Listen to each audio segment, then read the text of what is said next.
Okay, hello everyone and welcome. This is my very cool Japanese Spider-Man clear file I got. I think back when Amazing Spider-Man 2 came out. I was going to film or just post on my Facebook page this funny thing that happened in my class that just ended at 4:30. It's now 5 o'clock. I'm about to go home. But I thought I would make this quick video and just tell you about it on camera because it's kind of entertaining. So we did plot pyramid book reports today in class. Let me show you one here. That's why I have this clear file here. I gotta do this one hand. All right, so plot pyramid, put their name on it, and basically they have to give me the background, the main characters, the conflict, the rising action, the climax, and then tell me about the resolution. You know, not a lot of writing, you know, it's a fairly low-level class, but I always stress to them over and over, you have to remember, you have to read a fiction book. Now, outside of my office, I don't know if you can see, there's all these books, right? So all those books are graded readers.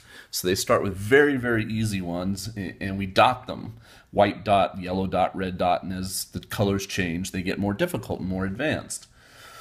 And we've got tons of them out there, and they really only have to read these books for the first 2 years they're here when they're taking freshman and sophomore English. And so I said, okay, go to the media center, go get a book. I give you a week to read it. It has to be fiction. It emphasized that. Now, normally I add, don't have it be based on a movie, because it's too easy, right? We have some books based on X-Men or an episode of Buffy, or, you know, we have even manga, which we don't allow them to use. And I forgot to say don't do a movie book. So they were turning in their papers and they were giving them back to me, and I noticed the title on one of the boys' books was interesting. It was Star Wars: Revenge of the Sith. And I'm like, and he wrote down, you know, it's a blue dot book, you know, like it would be sort of in the middle of the difficulty range. And he's written, you know, some good things on there, you know, and the resolution is Anakin becomes Darth Vader, you know, stuff like this. And I'm thinking, you know, I've worked here for 4 years now. I'm a huge Star Wars nut. There's a Star Wars poster almost on permanent display here in my office amongst other Star Wars things. I can't think, oh yeah, Star Wars things over there. You know, there's, yeah, Star Wars things right here. I would know if we had some English books that are based on Star Wars.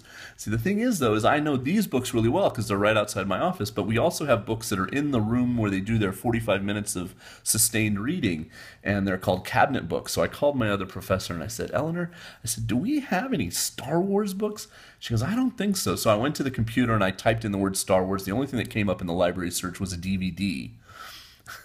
So I'm like, this kid is trying to get one over on me, man. He is like, how dumb do they think we are? And I'm just like, you know, some of the other teachers, you maybe would have gotten away with this, but not me, you know?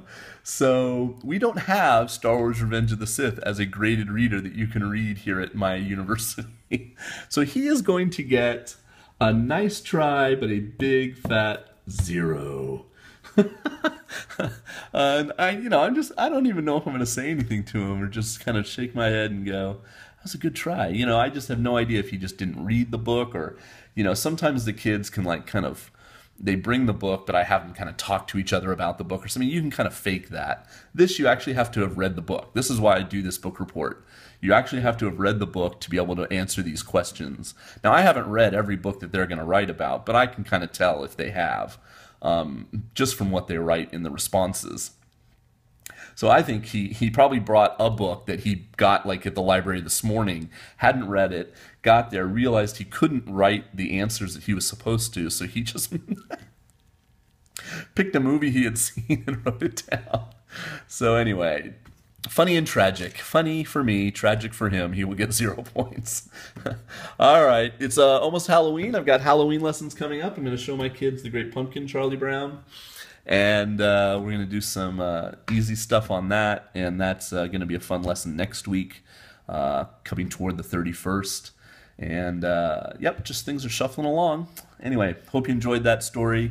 Did you ever pull anything like that in college or high school or something where you just totally pulled something out of your butt, you know, to try and pass it off and try to get it by the teacher? Did it work?